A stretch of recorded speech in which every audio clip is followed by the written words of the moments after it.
All right. I'm Andrew McAllister. I'm the Director of Academic Computing and Innovation at OCAD University, and welcome to Desk Lunch. Desk Lunch is a kind of lunchtime freeform thing for educators, art and design educators, ed tech people who eat lunch at their desks all the time and, need a bit of distraction from the constant doom scrolling.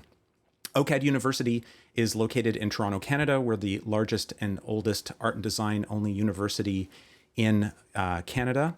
And at this moment, actually, I would like to just actually switch over to a quick deck I have here just to do some introductions.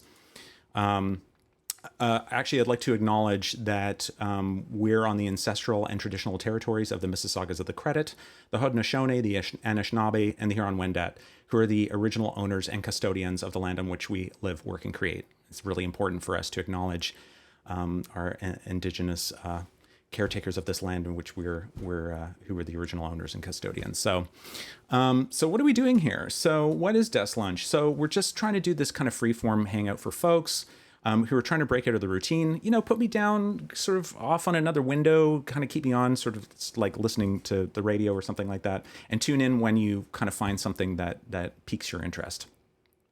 Really, this is focused for art and design educators and or creative educators or educators of any kind, ed tech people, technology folks who like to be creative. And for anyone else, I hope that this is an opportunity for you to have some insight into how educators are preparing for remote teaching and learning this fall. And just for some context, in Toronto, Canada, we're very much still in the throes of the pandemic, and we're doing a lot of remote teaching in higher education. And, this gives me an opportunity to connect with folks like you. So who am I? I'm an education leader with Adobe, and I'm a director. I'm a technology person at OCAD University, but I've been a long time visual artist. I do make art from time to time, and started as a designer in my career, and I happen to make rock noise. So I've got a sort of foot in many different worlds, which gives me some expertise across many different disciplines. So what are we going to do today? So I call this "Perfect is the enemy of good," which is a quote by Voltaire from 1770, and I'll try and post something in the chat, actually, maybe later. I'm just checking my old video quality. It says fair. It's okay. It's just okay. Okay, we'll see how this goes. Anyway, and really, as educators, many of you are preparing for the fall. And what inspired, I want to start with inspiration, and then we're going to go to process. So what was the inspiration for this session? And really, there's very much a temptation amongst many educators to want to teach synchronously 24/7. They want to replace their in-person hours with just streaming on some kind of platform. And we know that that's not necessarily good for our students because, some of these platforms really test our attention in terms of being able to pay attention for that long. And so what we need is a diversity of approaches to engaging our learners. And, what also inspired this was I heard a lot from faculty who were saying, I'm really not comfortable being on camera. I'm really, and they were very self-critical about,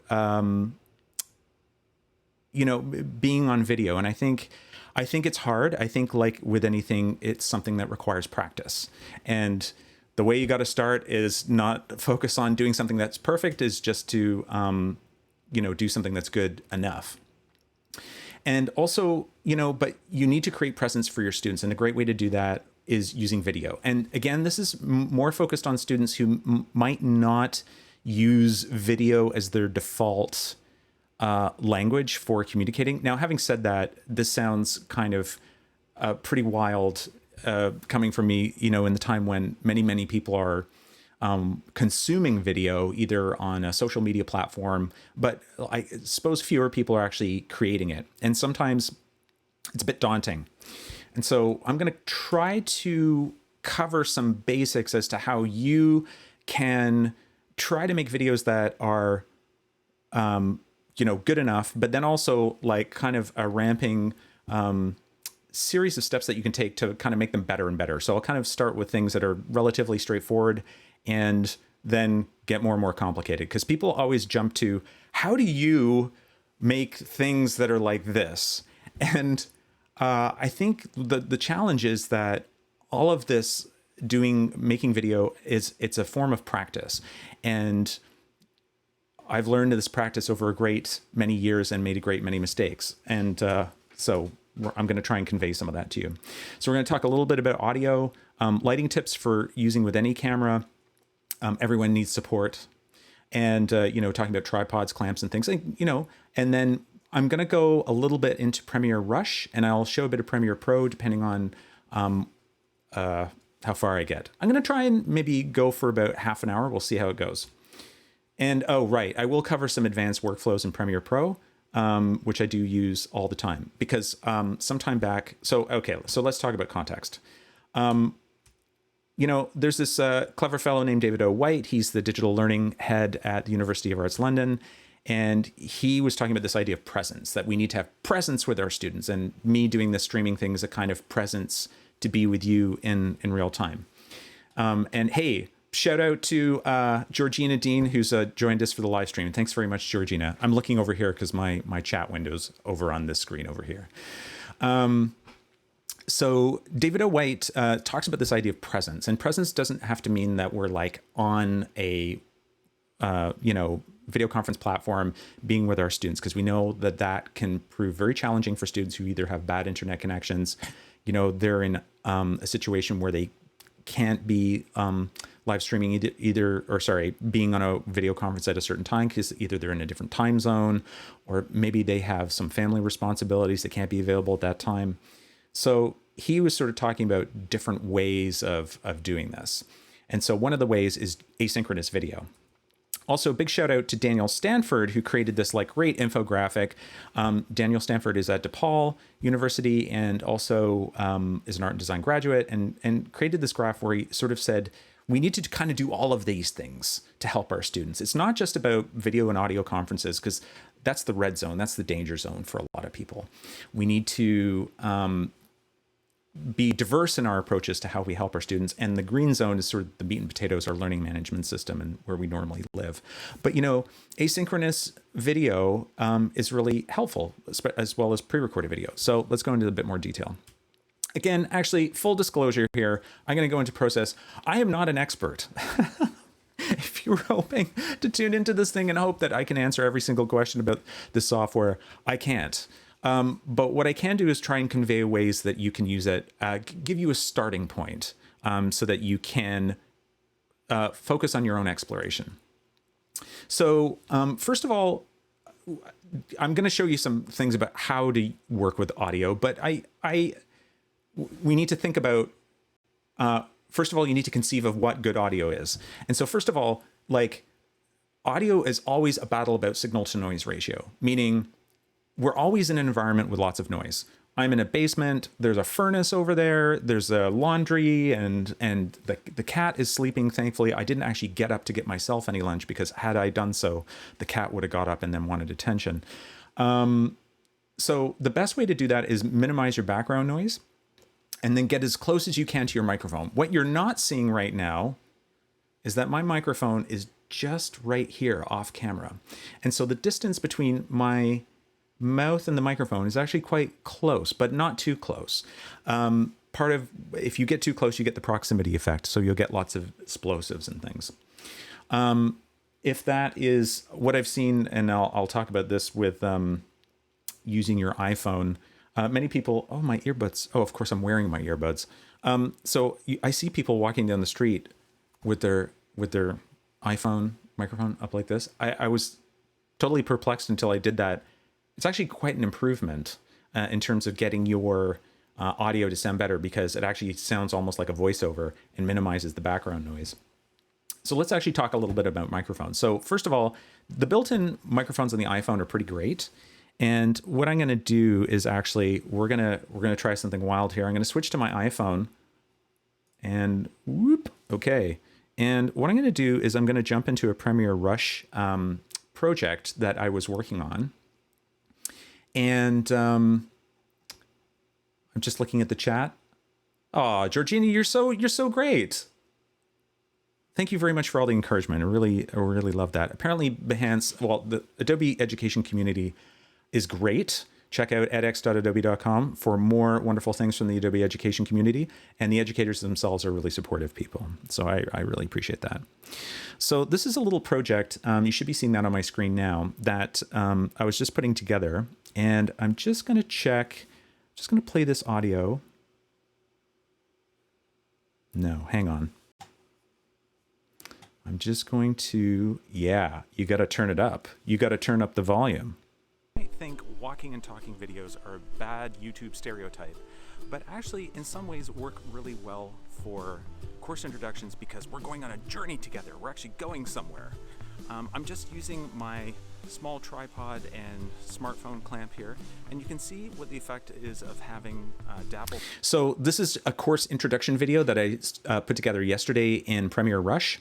So Premiere Rush, for those who are not familiar, is Adobe's kind of lightweight video editor for social, primarily. It has two modes, as a desktop and a mobile version. What's great about the mobile version is that they've just released it so that you can do unlimited exports from the mobile version. So even if you don't have a Creative Cloud subscription, you can still use this application and download it to your phone, do lots of exports. Big shout out to Joseph Lebrec. Great to see you, Joseph. From Denver, Colorado, I believe.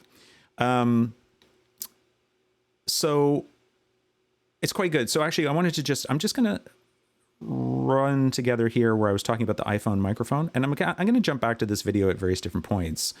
So I did this test last night. Apple earbuds. My daughter taught me this trick. If you bring the earbuds up to your mouth, this sounds a lot better. So you could actually use this for voiceover. This is okay. This, I think, is better. So just a point, like you wouldn't necessarily want to talk to your students with this thing up like here, because that would look kind of strange. But you could use it. You could use B-roll and use it for voiceover. Because actually, my daughter was showing me this.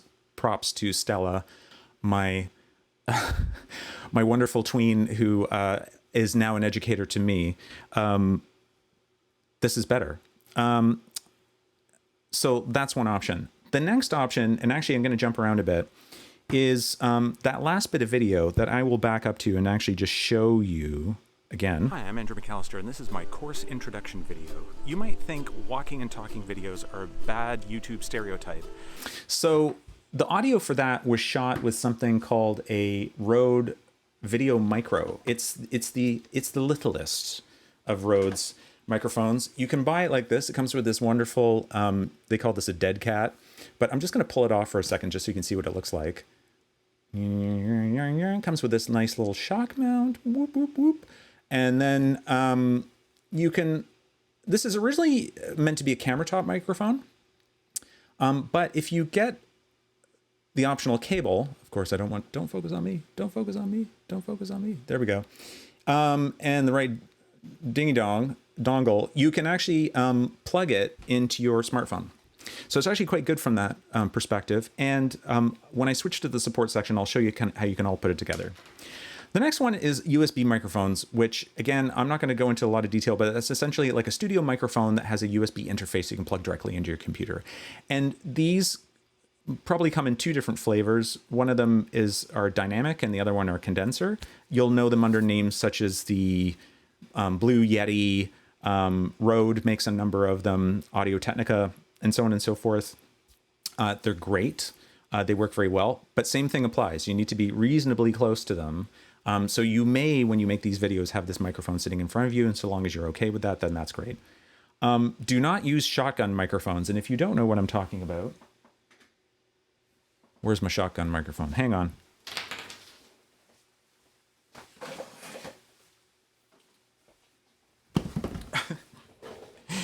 If you happen to have one of these lying around the house, which I happen to, because I don't know, I'm into this sort of thing. This is a shotgun microphone.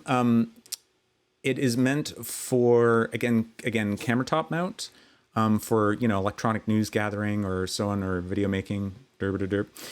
These work very, in my opinion, badly for indoor audio because the way that they're designed is to accept audio from directly in the front of the microphone. Let's see if we can get that. Come on, camera. It's using eye detect autofocus. There we go. Oh.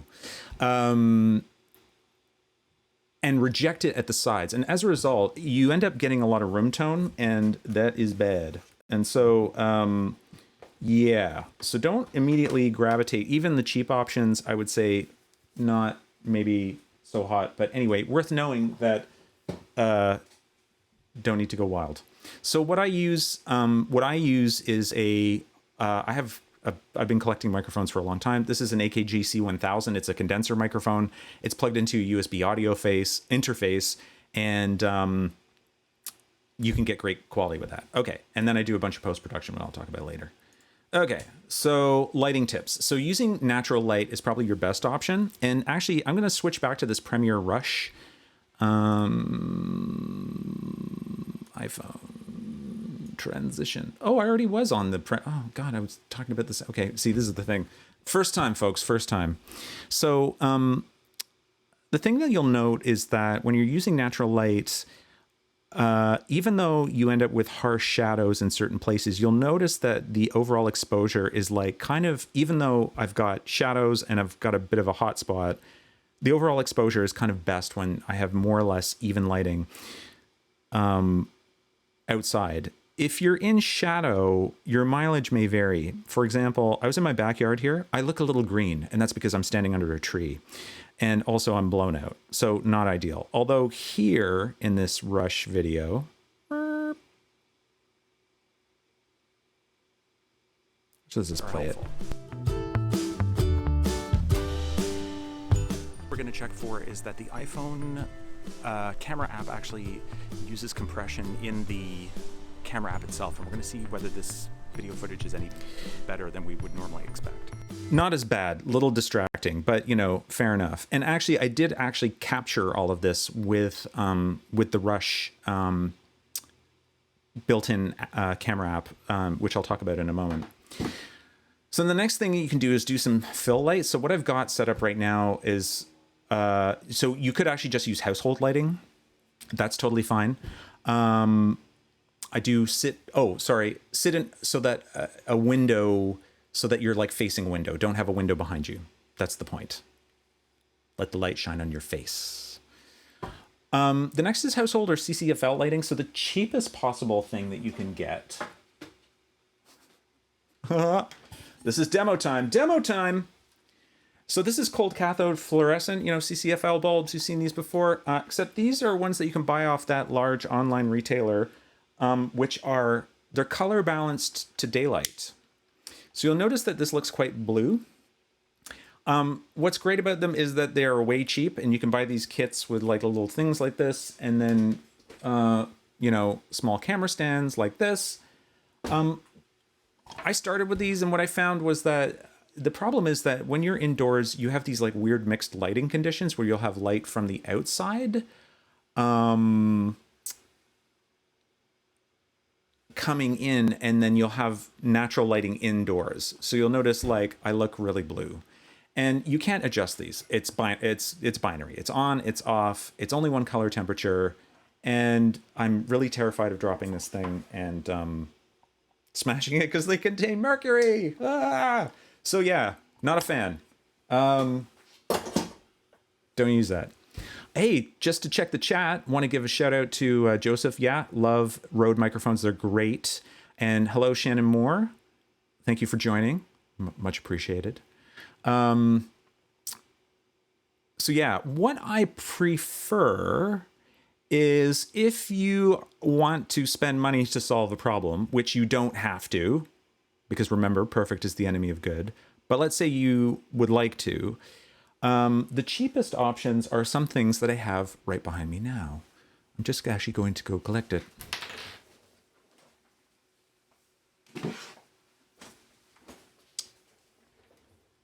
The one thing I can say about YouTube is that, and actually I'm just going to switch my view here. These are small LED-based lights that you can buy off one of those large online retailers or elsewhere. What's great about them is that they are completely adjustable. So there's a knob on the back, there's an LCD display. You can adjust how bright they are, which is super helpful. And look, you can change the color balance. So just so that, put this in normal parlance.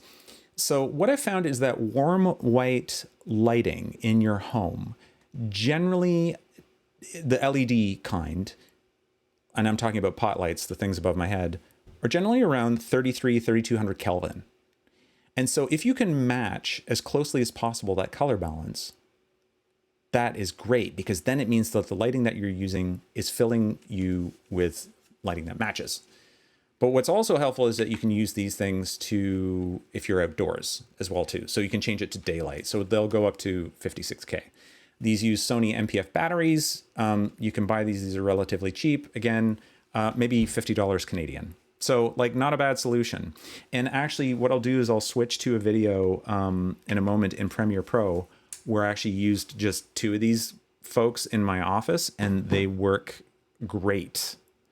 So yeah, not a terrible investment. All right. How are we doing here?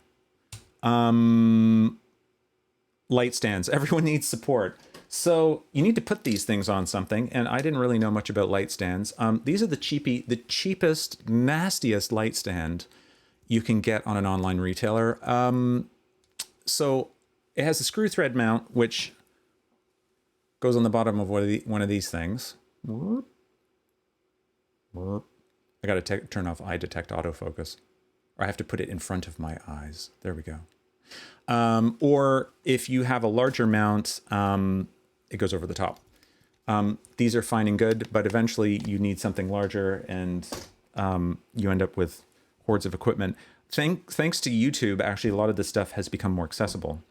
The next thing is that if you're going to be shooting with your iPhone, is that the cheapest option for you, and because we're educators and sometimes have low budgets, we don't have a lot of money to spend on this.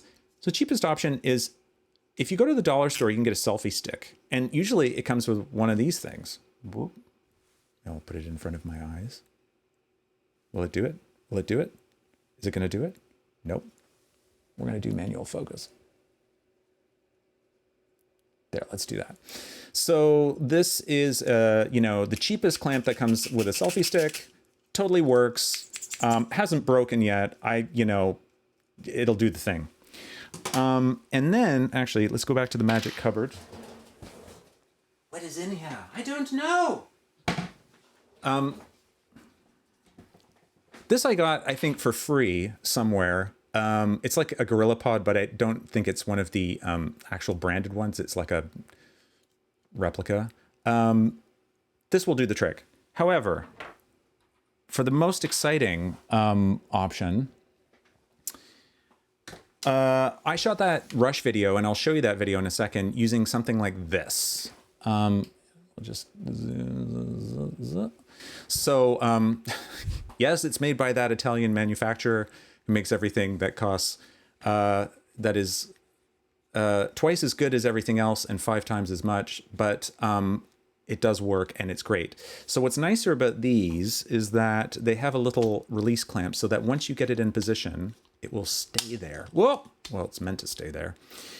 And then at least you can put your phone down. And then also it's got a magic cold shoe, so you can do this. And then you get your phone, stick it in there, and then you can walk around like this. Of course, then what you have to realize is that this is in a certain orientation. So if you're doing it selfie style and it's pointed towards you, the microphone is pointed towards you. If all of a sudden you decide to turn it around and use the rear facing camera, the microphone is no longer pointing towards you, so you have to turn the microphone around. Rookie mistake, but anyway, quite useful. These are quite nice, highly recommended, not heinously expensive. If you're going to be doing a lot of this, you can walk around like this and then put them down. Great. Oh, actually, I forgot about this little guy. One other option I forgot about in microphones are lavalier. So this is a Rode SmartLav Pro, SmartLav Plus.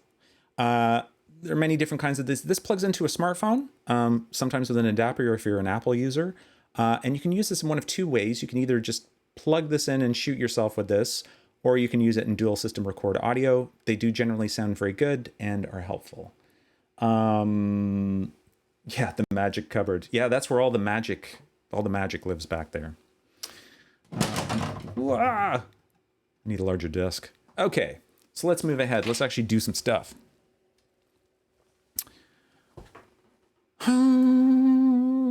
So again, Premiere Rush, pretty great, right? Actually, we'll flip back to that, and I will just transition back to Rush. It has multiple social sharing methods. I've used it a few times for creating videos. So if you are an educator and you're thinking about getting your students to make short videos to submit through your learning management system, or if you're sharing using one of the large platforms like Google or Microsoft or whatever it is, I'm not going to go into detail about how you're necessarily sharing this content. What I would say is, personally speaking, we endeavor at our institution to provide all those platforms to provide maximum privacy for our students, because we want to make sure that our students are not, students' privacy is important, and we don't want to push them to social networks to have to share their content. So I'm sure that as an educator, your institution, organization, board, whatever, provides something for you, whether it's by Google, Microsoft, or whatever. So I'm not going to go into those details, but what you can do is, while Rush does have export options to the social media platforms, you can just export it as a file that lives on your device, and then you can airdrop it or transfer it to your computer, and then it can go anywhere. So what I did here was actually just use the camera app on the phone. So I can just hit the plus sign here, and just making sure, hit it. Okay, and what I want to do is capture. Now, I'm not obligated to use the capture app. You can import video directly shot with your phone. One thing I did notice, which I need to follow up on, is that, so there's some wonderful things about the capture app. And actually, I'll give you a more interesting view here rather than just my head, because, who wants to look at that? You've already got a picture of my head. I'll give you a little bit of a close-up of my setup here. This app actually gives you a tremendous number of customizable settings and controls, which is tremendously helpful. Or you can leave it on auto. Auto is really good. So actually, I'm going to back up here, so my audio is going to get way worse. So you can see here on the bottom, you can change your frame rate. And, oh, look, I've got a 4K option too. Haha. So this is an iPhone 8. And I'm editing on an iPhone 8. So it's now an older device, but it does shoot 4K. I wouldn't recommend shooting in 4K because, as I said before, perfect is the enemy of good. 4K will just generate gigantic files. It's harder to edit. It requires more horsepower, either by your computer or, and for delivery. And you're not going to deliver in 4K anyway. You're going to deliver in 1080p or 720p to your students. Largely, many of these systems down-res your video. The only situation where I could see it being useful is if you're shooting in 4K and you need to zoom in on something, like you need to move in on something. Because remember, like if your frame starts this big and then you actually only need to use this big, you can do that, but why bother? You can actually control exposure very well. It's set to auto exposure right now, but you can actually change the ISO and the shutter. I've got it on 24p. So generally, actually I had a faculty member ask this the other day, which was, what frame rate should I shoot in? My videos are uploading really slowly. I'm shooting in 1080p 60. And my personal opinion on this matter is unnecessary. Because if you think about it, you're capturing twice the number of frames in a given time span, which is twice the amount of data, which is going to take twice as long to upload or manage or do whatever with, store. Forget it. It's unnecessary data. Don't record it in 60p.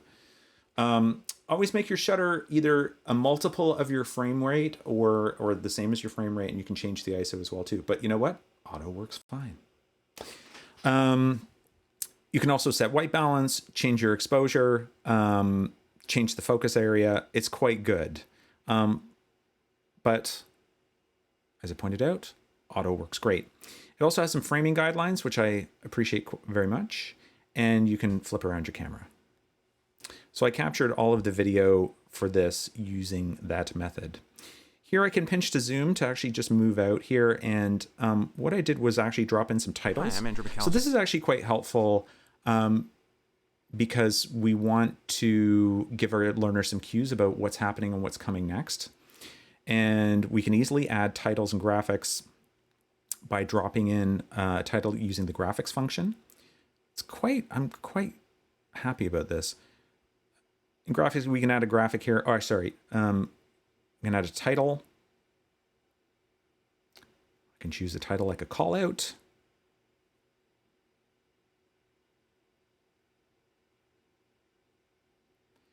And then I can double click on that item. Boop. I can move it into a position.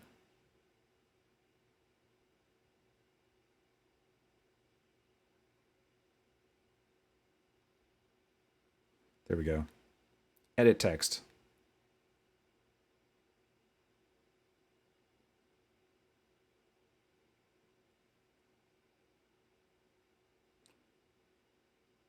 The sub. Oh my God, my typing. The sun.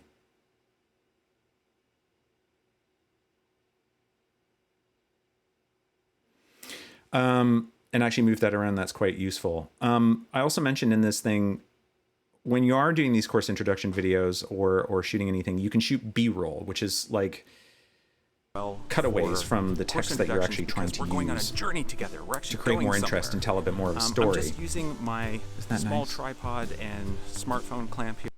And then also what's helpful is that you can augment your audio. So you can see actually here I included a soundtrack.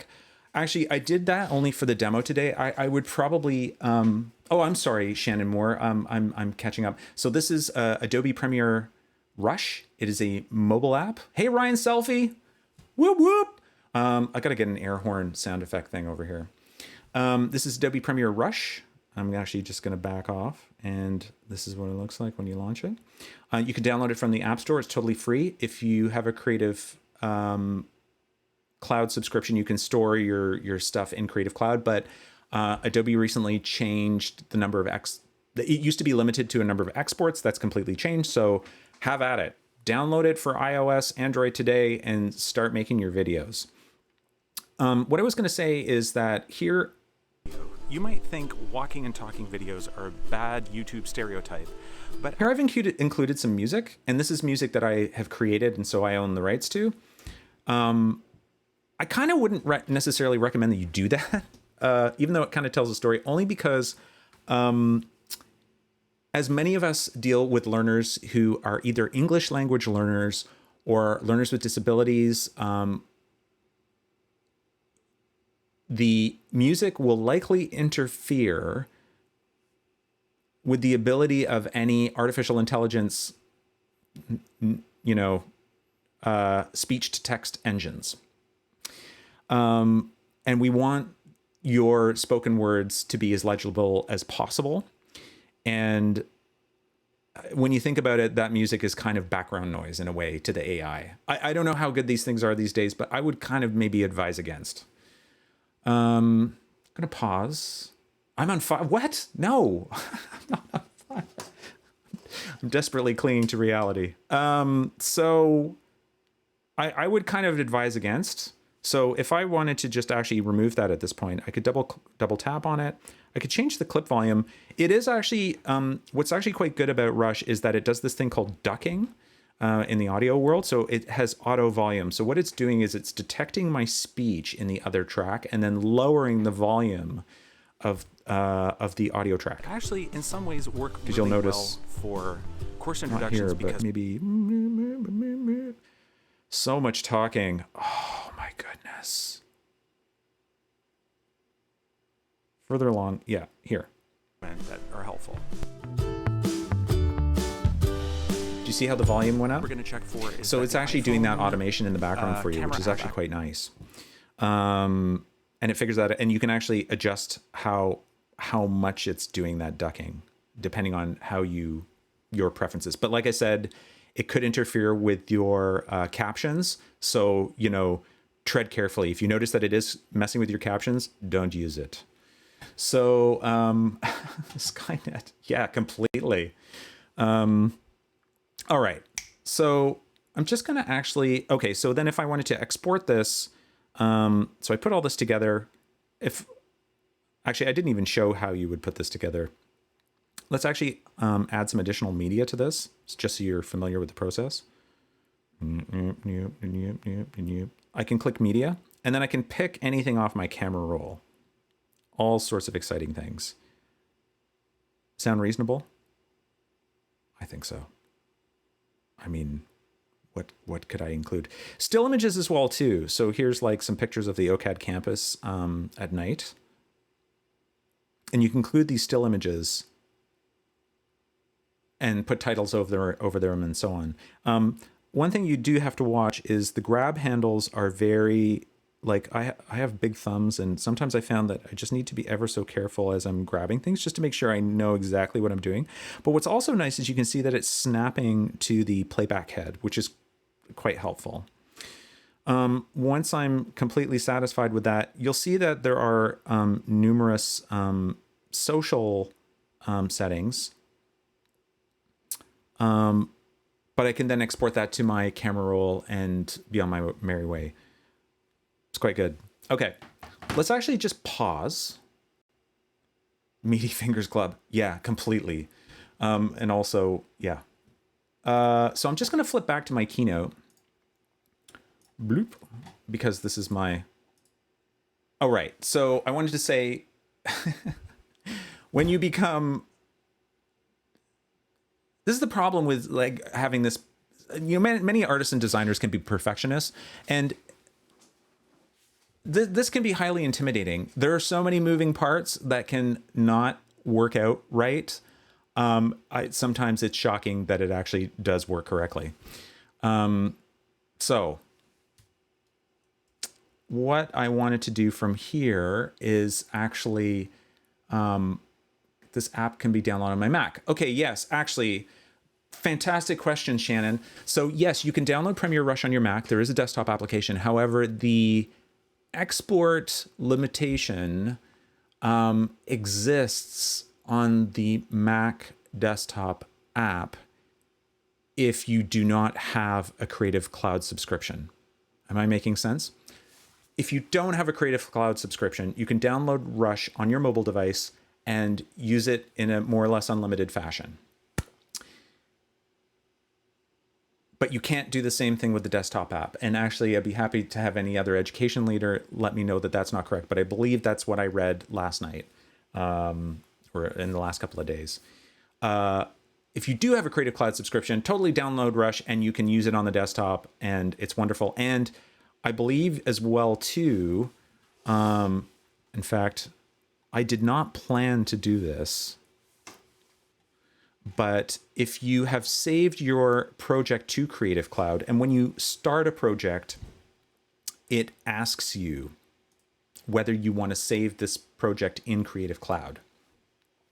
You can open the same project on the desktop, and it's magically, your project is there. There's no, kind of noodling around like, whoa, well, where are my files, and so on and so forth.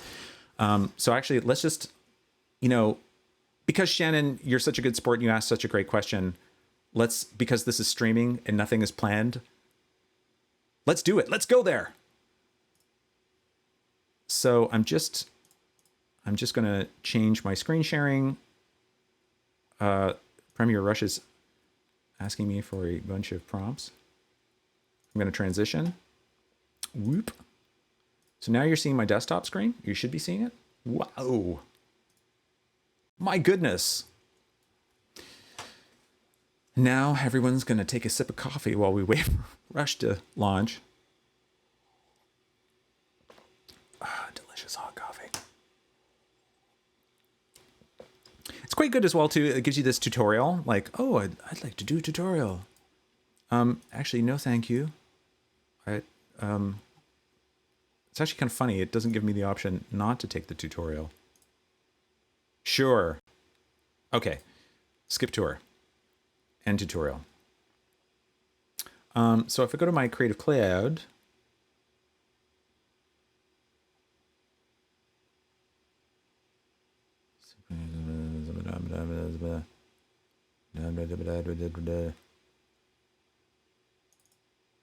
Nope.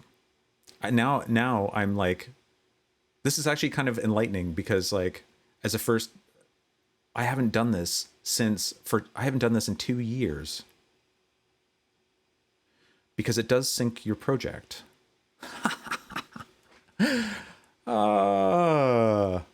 Well, I'm completely flummoxed.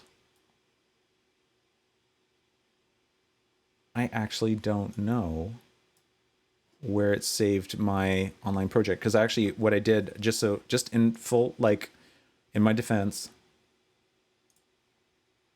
I'm just going to flip back to this. When you create a Rush project, and I'm just going to do one now, for example, I'm just going to add some media. It asks you to add media first, and then you click sync with CC. So in situations like this, we can always do a little bit of web browsing. And I think it's always humbling to watch the technology person do it wrong. Oh, this is my website, by the way. I'm sure you've seen it. There are great tutorial files on Premiere Rush.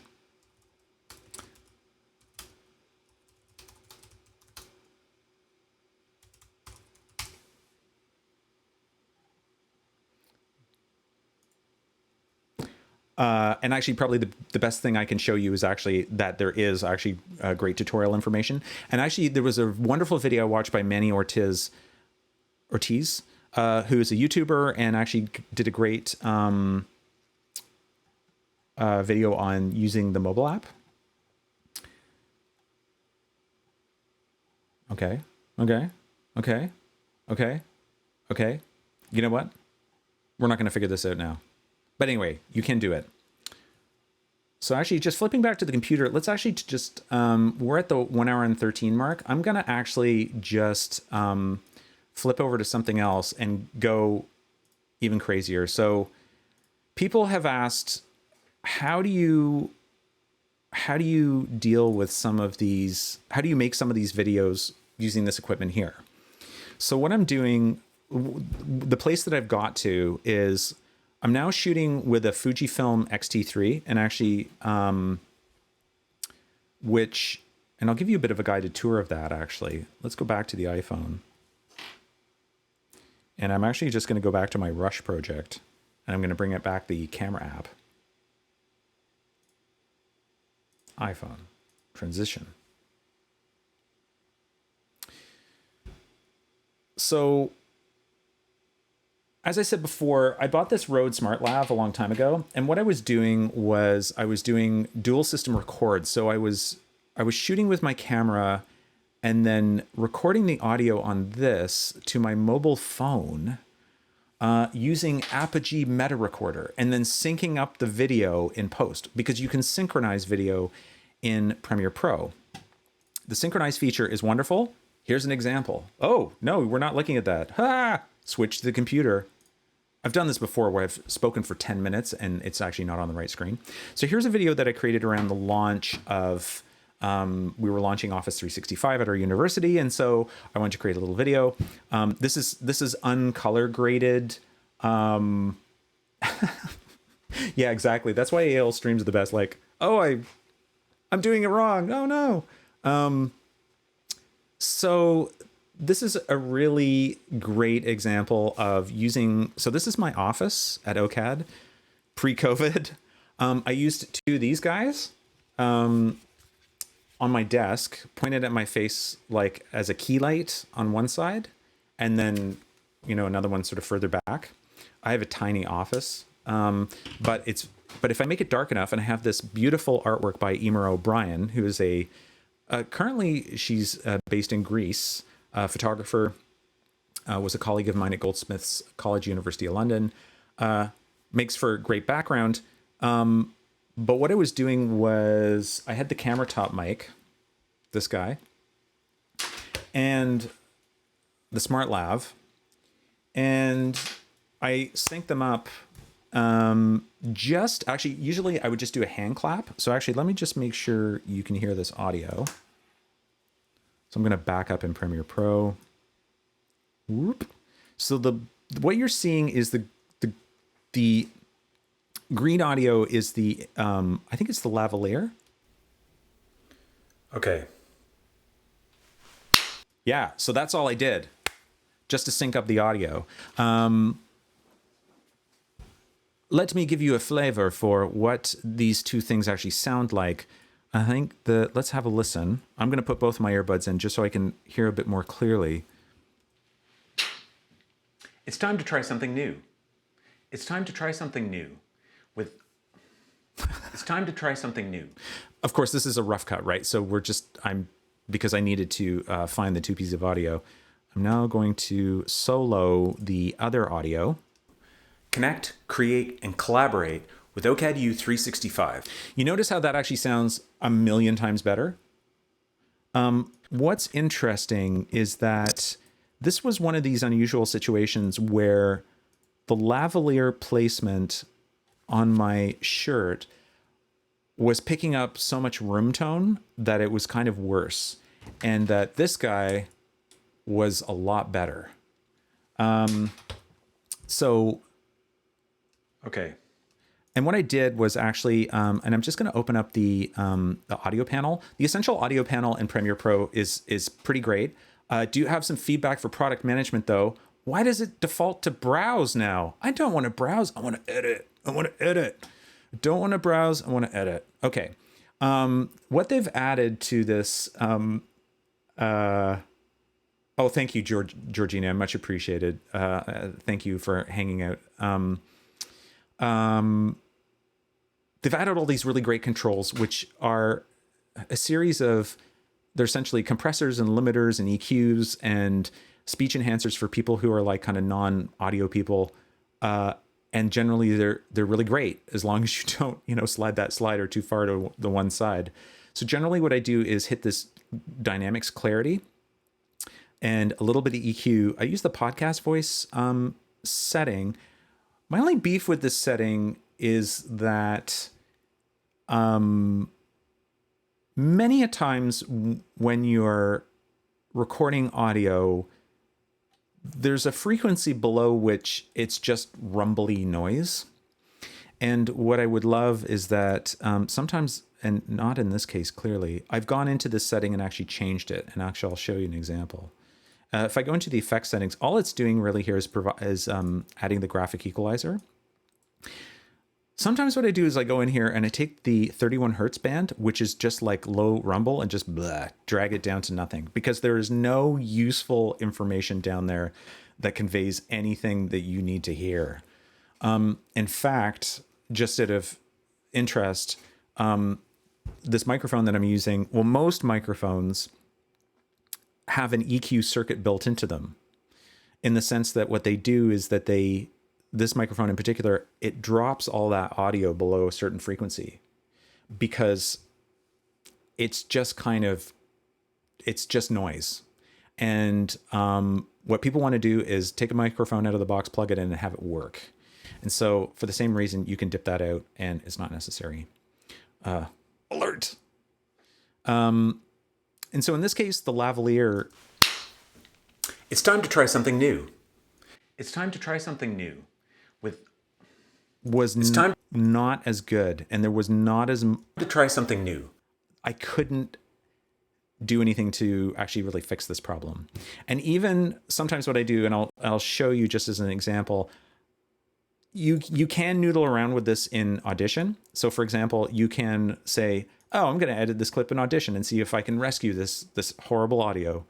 I know my instructor said this decades ago, it's better to fix it in shooting, like edit it in camera, fix it on the front end, then fix it in post. Don't try and fix it in post. Can you stream entirely focused on audio one day? Oh yeah, I can totally do that. So like, for example, in Audition is lovely. It does things that other software companies used to have software for that did the thing, and then they got rid of it. Namely, there was a desert there for a few years where Premiere Pro did not exist on the Mac.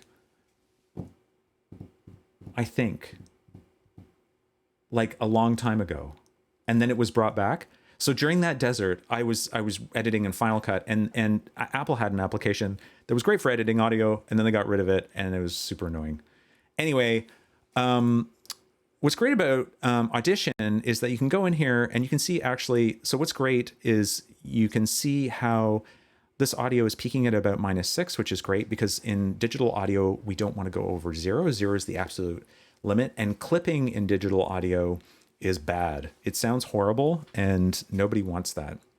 And however, in the valleys, you can see that there's this guff, which is just noise. Yes, bad audio will kill your video every time. One more time. If the audio in your video is bad, it will kill your video. People will tolerate bad video, but if your audio is bad, it becomes unwatchable and people don't want to tune in. So, managing noise is really important. So actually in Audition, if you're feeling super nerdy, what you can do is actually, you can manage this noise using the noise removal, which is actually quite good. It's probably one of the best I've seen or heard rather. You can go in here, noise reduction, restoration. You can capture a noise print. So what it's doing is it's taking a snapshot of that audio and saying, okay, I think this is what the noise sounds like, and I'm going to try and filter that noise out as much as I can. People are heading off, so I want to thank you for joining us. And actually, you know what? We're almost up at the hour, and I could probably go on talking forever. And let's not do that. Let's not do that. Let's have a crisp 1 hour. I think, as Ryan says, this is probably something great for another episode. And so at this point, I really want to thank all of you for turning up to this. Clearly, I have more that I could go into in a lot more detail that could be helpful to people as you start up this fall semester. I want all of you to be safe and stay sane. Both of those things have been very challenging over the last little while. And I'm just going to flip back to my keynote. And, I even had a slide. Yeah, stay safe and stay sane, people. With that, I'm gonna wrap it up at the hour and say thank you very much. And we'll wrap it at that. Thanks.